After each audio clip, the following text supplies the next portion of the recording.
a certified register no ediaba. Eno nana NDC for requesting on the day omokoje the soft copy of the data no. Commission no diaba o share the summary of 2024 certified voters register.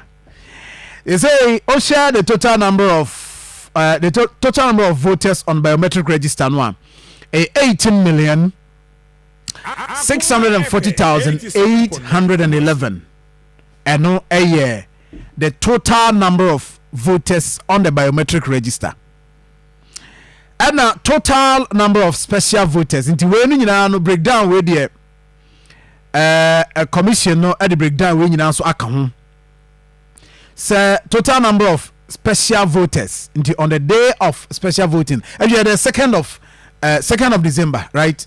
Yeah. Yes, to microphone on now. Second December and a year special voting. Was it me, David?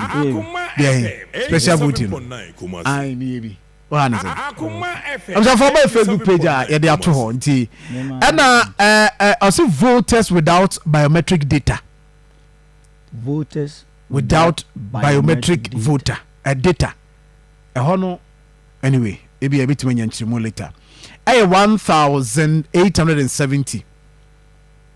Until Ukani na bomu, I'll say total number of valid voters. Okay, I don't know. So how? Okay, right. Oh yeah. I don't want us to.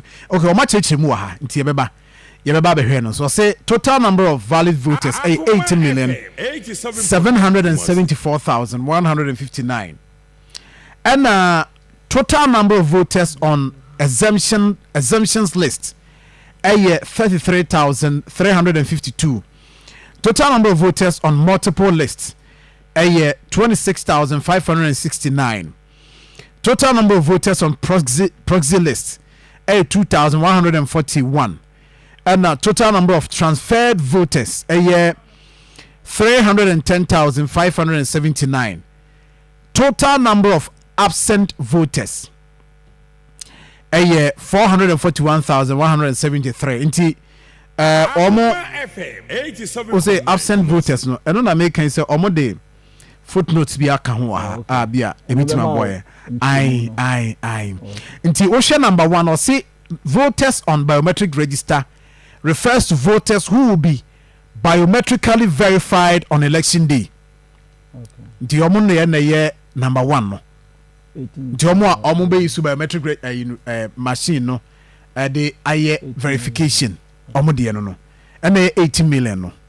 And number 2 or special voters lists refer to voters who have special duties on election day and for that reason are allowed by law to vote earlier than election day. They include security agencies, media personnel, and EC officials. And here footnote number 2. Number 3, no, voters without biometric data refer to voters who registered but whose biometric data got corrupted for one reason or other. They will be manually verified on election day. Yes, data no. Yes.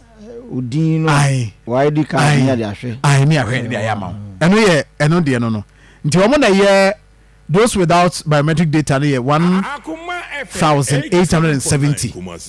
The numbers no of them.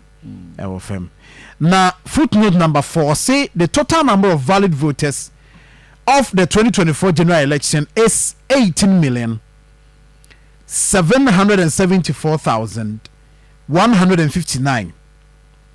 Into computation, we say no mayeno. Voters with biometric data plus special voters plus voters without biometric data. And no makambo am the total number of valid voters.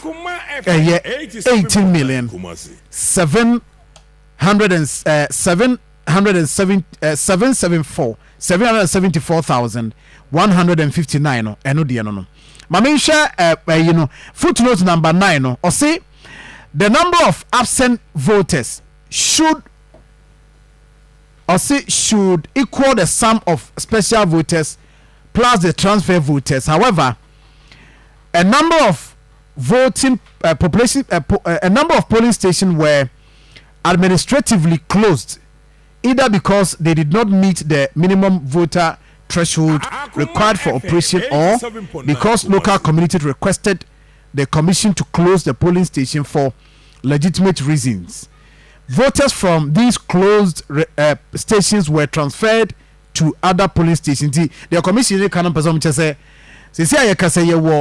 polling stations or close because either said number of voters on meet the threshold that commission say omonuna etimi to aba anase a constitute a polling station nti anase be a community no the reasons why I was you close down those polling stations by into ma transfer some voters no to another polling station award the same electoral area and your commission the baba say the absent voters no also equal to the number of special voters plus transferred voters into here omo special voting no because on beto aba on December 2nd and 2nd December ntino omo ebe treat on the day of elections omo absent voters in the register and no commission dia omo dia aba no ya try to explain it.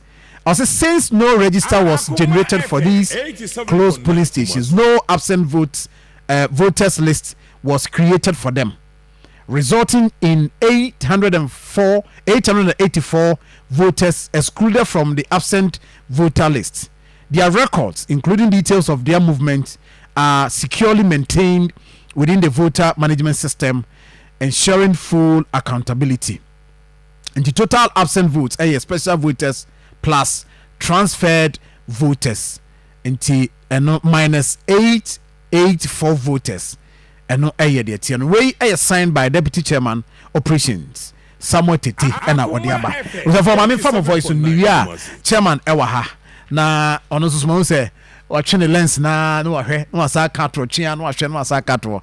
This is the commission no data Omodiaba bontin. Your form of voice no mama menya me first draw. Mufan chemene ya check because of interview niti. Me ya me first draw na fi ya kwenim *439# *439#. But you discuss it here. Porsche bemi na ye microphone sika wa ha. Bemi ne ye microphone sika. First winner 0535 672 ** 0567 okay 0535 672 ** and yeah the first winner sikana tom and them bonsem and them yemfa voice no yeba to aso within the father for all tafo formers